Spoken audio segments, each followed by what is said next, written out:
Hello guys, just to walk you through the paper 2 that we're going to have.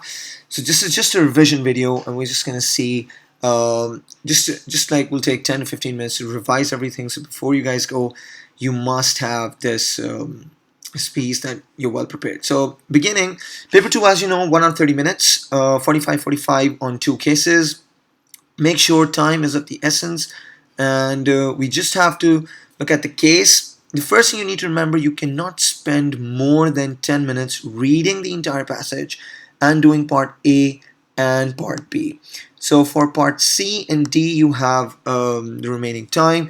If you are able to complete it within 10 minutes, then for C, you can spend 15 minutes. The more time you take from reading and doing the short questions and the calculation area, the more time you will waste for your essays. But just remember that for part D, you at least keep 18 to 20 minutes because it has evaluation towards the end and you need to perfect that evaluation. Now, just beginning and how do you have to actually approach the case? Just remember that the key to this paper is application, correct? So in application, you cannot go wrong. An application is simply the key information from the case. So when you're reading the passage, you're underlining important things. So for example, private limited company, you're underlining that currently this business has a lot of sales, like each employee has a contract of employment and they're technical specialists. So all of these information, these numbers are a rich source of application. Always try to use the figures and the numbers. So for example, you can take inferences out of salaries in several questions. You can take inferences out of the data that he has provided, because that is the main source of application. So for part A and B, you already know. For part A, question number 1, so for example, in this same private limited company, you just have to give a definition, 2 key points, and then just 1 extra point just to be safe. For part B, you just have to explain the contract of employment, but we know the format for part like A, second definition, that it's 2 key terms, something more about the concept. So if it's contract of employment, you can just give the type, that's part-time, full-time, then you can give a pro and a con, and that would be sufficient. The calculation needs to be performed, so B1 will usually be a calculation, but the real trick that the examiner has is in the part B2 or the B3, as in this case, that over here you need to learn how to apply the content. So for example, in this case, explain 1 possible disadvantage of using secondary market research. So you have to give the disadvantage, that's going to give you a mark. If you chain it a bit for 2 to 3, that's going to give you a second mark. But that thing needs to be applied to this case. So you can say that maybe they're targeting multiple clients, ski holidays, safari, and that's how you can bring in more application in the paper. When you come down to part C, you already know you have to give the definition. Once you've given the definition, ideally speaking, you should remain on a 2+2 split. If you ever give like this question, analyze the effects, and make sure you remember to give the pro and the con. The moment you give an advantage, you need to apply it to the case, and the moment you give a disadvantage, you need to apply it to the case. And when you're making the change, you try to make 2 more applications. But the most significant element is that you start off with applying the point the moment you mention. So try to pick points that you can apply well, and that you can relate towards the case. For part D, you just need to remember that it's definition with linkage, just like in part 8, in the C part, you just have to do the same thing for the D part. You have to give the definition, you have to apply. But with that said, you need to remember 2 other things, that this question has an evaluative comment, 3 marks are reserved. So it's better that you can give 1 advantage and 1 disadvantage. Disadvantages are compulsory, but you need to make sure that the chains are more valuable. Again, ideally speaking, you should go for a 3+3 split. If you're running short on time, you can make a 2+2 split, but with that 2+2 split, you need to remember that you have to give the 2+2 split. The chain of analysis need to be perfect, the counters need to be there, and because otherwise you won't score for the evaluation. As we saw in our class, you won't score for evaluation. Plus, you need to remember something, that with that said, you just have to remember the evaluation. Now, in evaluation, again, it needs to be applied, but the evaluation will start off with saying this is the most significant variable. So out of, for example, a question like this, recommend to OT, well, you can use internet marketing services. So out of all the variables of marketing, I believe that price is the most significant variable, and then you have to justify what you write after, because is what's going to get you the evaluative common mark. Then you're going to give the extent that this is only valid, and we know, we have done it in the essay guides and everything, that the extent on to what extent will this price, or can I calculate the PET, and if I can, only then price is beneficial. And a lot of students leave their evaluation over here. What you need to remember, the final mark is reserved for the options you haven't chosen.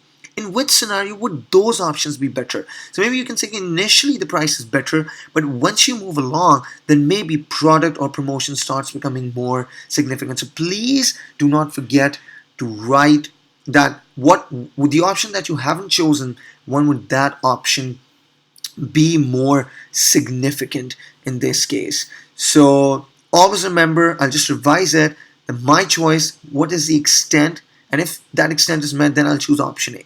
If it's not met, then in different scenarios I might go for the other option that I haven't selected, or the other option that seems to be less attractive, but in certain scenario that option might be more attractive.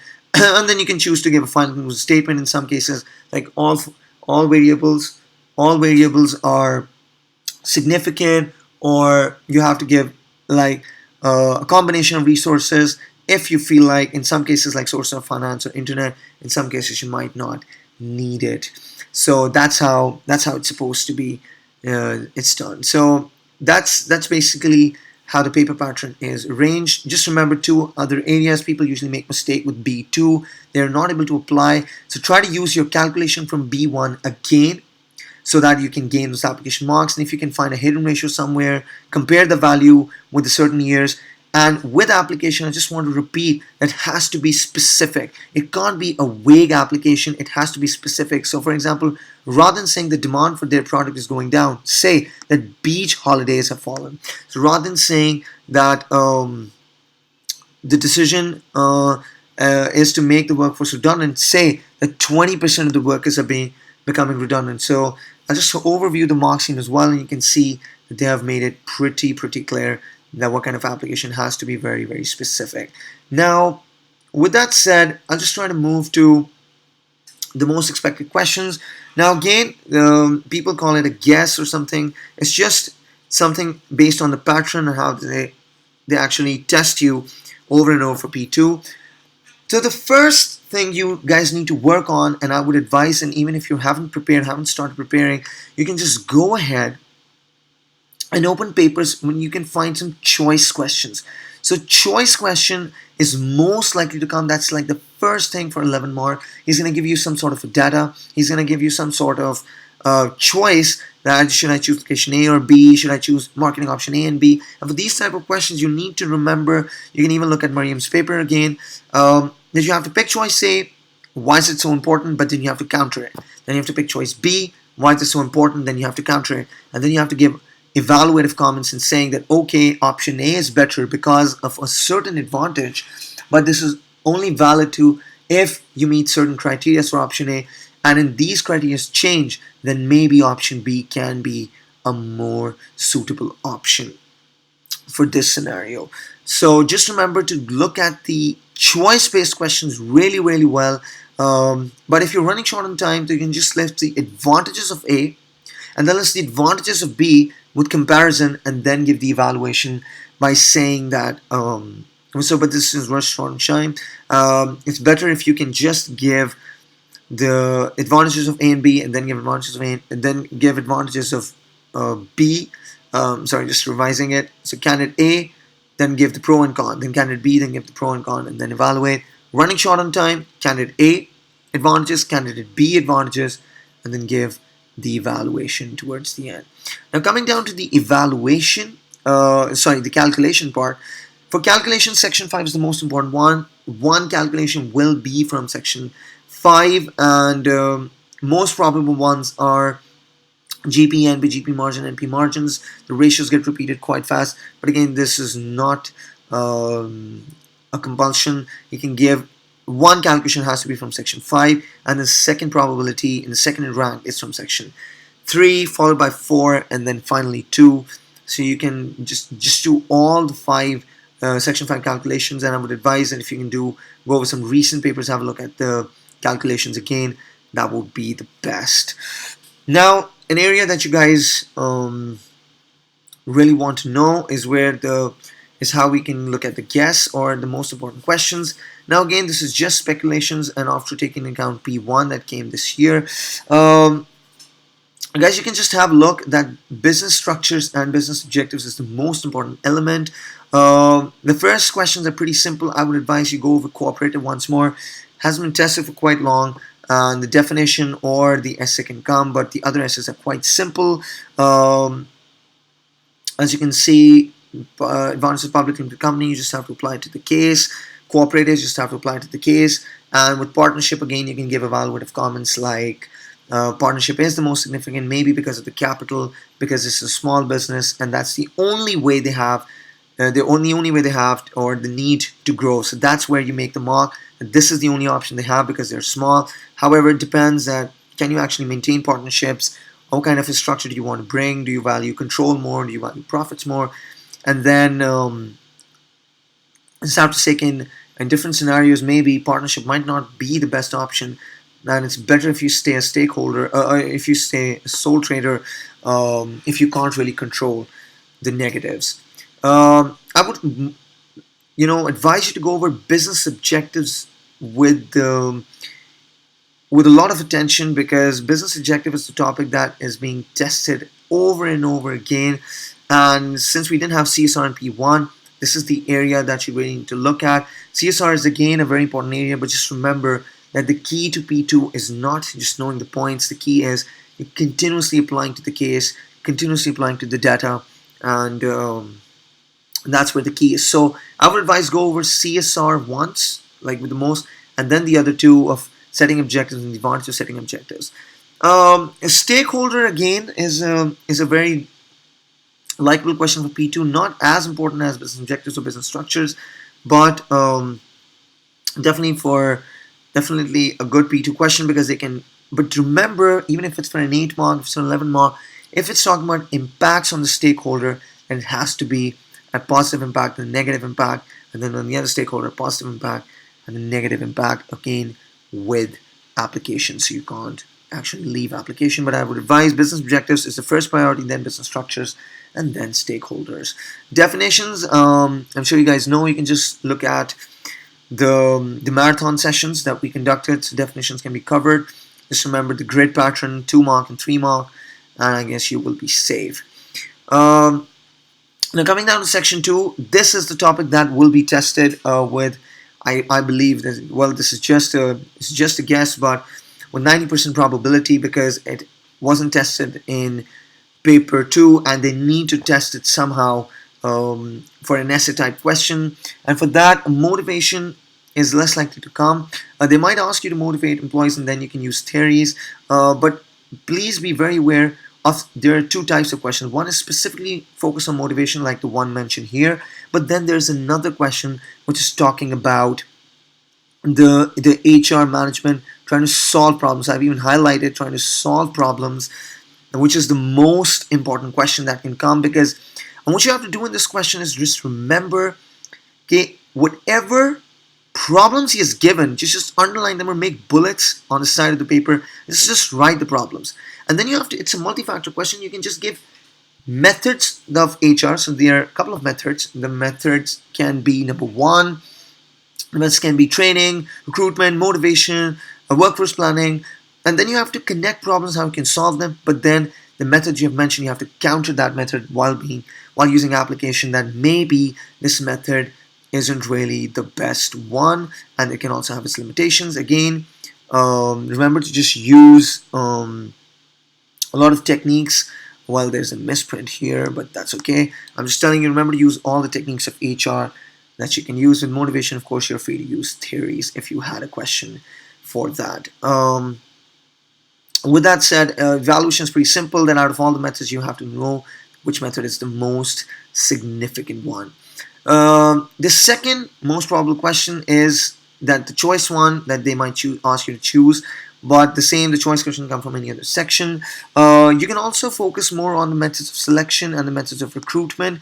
These are questions that are coming in other variants that they might pop up in. You can just have a look at these papers that I've mentioned, and the methods of selection, just remember, are related to those CVs and those tests and those the probable tests, the interviews, and then in the evaluation, of course, you can go which method you believe is the most significant one. Whereas methods of recruitment are mostly related to advertising, internal and external advertising on newspapers and all of that. So just do not confuse these two. A lot of students tend to make that mistake. But I think so you should focus most on solving the HR problems. That's something that's really repeated within our variant. Now, moving to section 3, again a very popular topic for P2. Now, marketing mix is already tested in P1, and the 4 Ps are even being tested, and that is the most important topic. So I would advise you just go over promotion once, you go over price discrimination once, and you go for pricing strategy. So this is an area that is that might be tested, or portfolio analysis. Now again, you might be saying, okay, that's just discussing the entire marketing mix. What kind of a guess is this? But what's important for this topic is that marketing mix is the most important chapter for your exam for P1 and P2, and you've seen. But since marketing mix is tested, you just want to look at market research. For a change, you can just go over what is marketing mix, the first topic, just overview from the notes. The probability is low, but again, the probability is low. You can always be tested on any topic that he mentions. Moving forward, just go over a few topics, especially with the topic of suitable pricing strategy. You all know that the kind of evaluations you have to give is you have to pick which strategy is the most significant one, to what extent is this most significant one, depends on the PED, and then in which other options would other pricing strategies be more significant. For market research, again, which method do you think? The second question, I'm talking about Major 18, that which method do you think is the most significant one out of the mentioned, and what extent and when would other methods be more valuable? And then again, you can conclude maybe that a combination is the best option. 4 C's and improving customer relations can again be tested. Guys, I would just advise, because it's very hard to say which S is going to come, so I would just advise it to go over marketing mix with a lot of detail. This is the area that needs to be prepared really, really well. So even if you haven't done anything, just try to go over marketing mix, the notes, the area from the notes, and then trying to tackle these questions and look at the mark schemes, the papers have been mentioned, so you can perfect. Again, you can look at customer relations, you can look at promotion, you can look at product portfolio analysis, and all these questions can really, really be tested for our exam. Now, section 4, again, a very controversial topic, very different topic to be tested. The reason inventory management is not mentioned because GID just came. GID is the only topic that's tested, just came in October. So I believe it's less likely to repeat it right in the next session. Again, I would advise you to just go over the notes and just have a look. My guess is that it's this time again, most probably technology can come. It didn't come in any other way, and technology is again the favorite element and a favorite area of the examiner. With that said, a batch and flow, now the definitions were tested, but batch and flow by probability is the most important topic. So I would advise you to go. Now, there's something you need to know with batch and flow questions, and that something is, when you're giving the advantages and the disadvantages for batch and flow, please remember, A, it's a single factor question. B, read the question very carefully. For this, it's talking about the stakeholders. You have to give the advantage and disadvantage to the stakeholders. Sometimes saying batch and flow to the business, and you have to give the advantage to the business. Then sometimes you're saying advantage and disadvantage to the workers. So the question is the same, but the stakeholder, the impact needs to be different. So just have a look. And with technology, of course, it's CAD and CAM, and that would be the most important. And with batch and flow, just remember that with batch and flow, standard evaluations can be that can you actually train your workers to adapt to the change? If you move to batch, can you afford the machinery? Can the cost of machinery be recovered? Third, are you able to cover your cost of machines? Do you have enough resources? Is your profit margin allowing you to do that? Is your objective allowing you to do that, and can you even run those two simultaneously or not. So maybe you can keep one line on batch and the other maybe can still be on job production. So, so that's the end of section 4. Just have a look at the definitions. And lastly, again, section 5 now. The thing with section 5 is the most of the time section 5 is used in calculations, so one or two or both calculations can come from section 5. So maybe they really don't like testing them too much with the essays, but the two essays that mostly get tested are number 1, the sources of finance. Again, a very, very easy and a very, very simple. But you have to remember to be very careful when reading the question. Sometimes you write source of finance, as in this case, but sometimes you write external source of finance, and you have to remember it's a multi-factor question, pro-con, pro-con, and pro-con. Try to give at least 3 sources, but again, if you're running short on time, then 2 sources, but you cannot compromise on the analysis. Evaluation again would be simple. Which source do you think is the best? To what extent do you think is the best? And then on which situation would other sources, maybe the interest isn't calculated, or you can't calculate the interest, and maybe selling shares, it depends on the priority, and then other options will become more significant, and maybe in order to diversify, reduce the risk, you might want to choose a combination.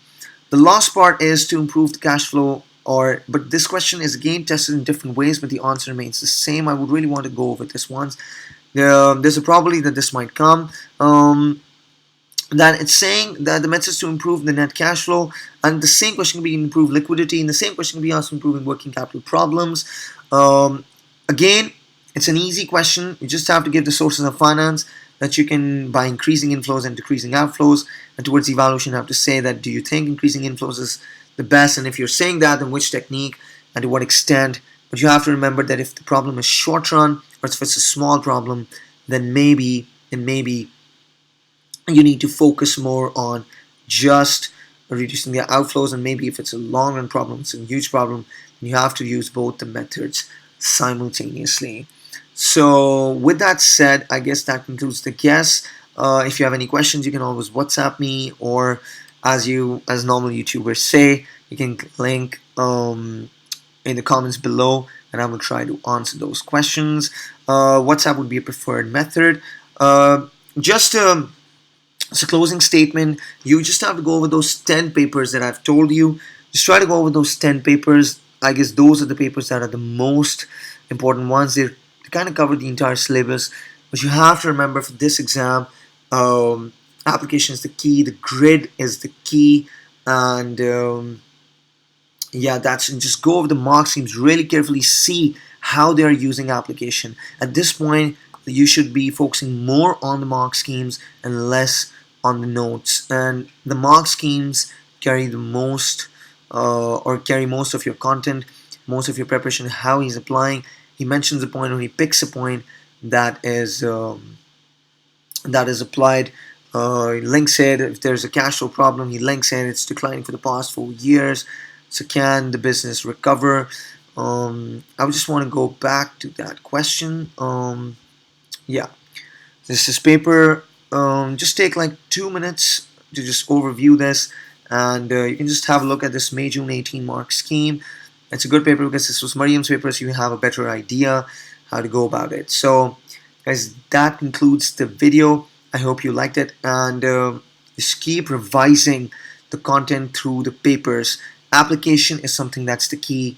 Let's focus on the content. So good luck for your exam, and if you still have questions, WhatsApp me.